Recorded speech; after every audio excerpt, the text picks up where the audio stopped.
I want to talk about the sheer scale of the giants and what's going on Elbaph right now. But of course, spoilers up through the most recent chapter 1174. If you haven't read that far, then you might want to scroll on. And let's start at the beginning of this arc. When we're first arriving on Elbaph, we obviously see our Straw Hat crew hanging out with Dory, Bragi, and the rest of their crew. And as you can see, they are itty bitty little guys compared to these monstrous beings. And as we were going into Elbaph, this was something that I was wondering too. How is Oda going to manage the scale of these beings that are just so much bigger than our main characters? Let alone the setting, the ships that they're on, the houses they will be in, the tree that they are walking on. But even with all of this, Oda has managed to make it get bigger and bigger and bigger throughout this entire arc. But to show us the scale, he kind of eased us into it, with characters like Ripley obviously still being massive. But in comparison to Frankie, yes, he's a little guy, but he's not nearly as small as he seemed to be on the table in front of Dory and Bragi. It will always be crazy to me seeing Frankie look like an action figure in this panel, though. But through Ripley, we're able to see the scale of the children next to the Straw Hats, the women of Elbaph,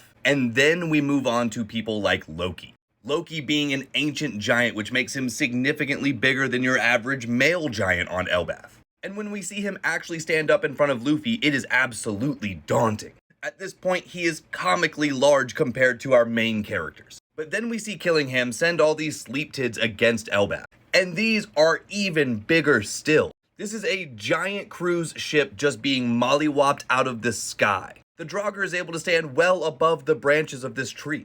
I mean, even the giants themselves are blown away by this. And then we get this moment, when the Draugr falls down to the underworld while Loki and Luffy and the rest of the crew are still down there.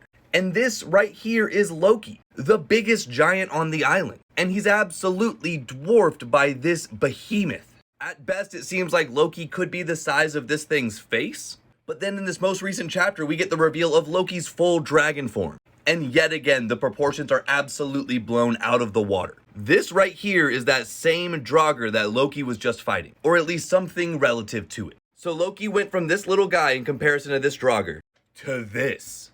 And on top of that, we have Luffy flying on top of him, obviously in his Gum Gum Giant form. But again, when we scale it out, his Gum Gum Giant is almost the same size as this Draugr, which is crazy. Luffy just being here like this is a feat in itself. Now all we need is a zoomed out image of Loki flying next to the entire tree so we can truly see how big he is. This was just mind-blowing to me, and I do know that we really can't put too much weight behind the way Oda scales his characters, because obviously size is a bit ridiculous in the entire world of One Piece, and it varies very heavily. But I just want to take this time to really talk about the way this entire arc has constantly scaled us up chapter by chapter. I mean, I'm hearing people saying Loki is the size of Onigashima or more now. This is crazy.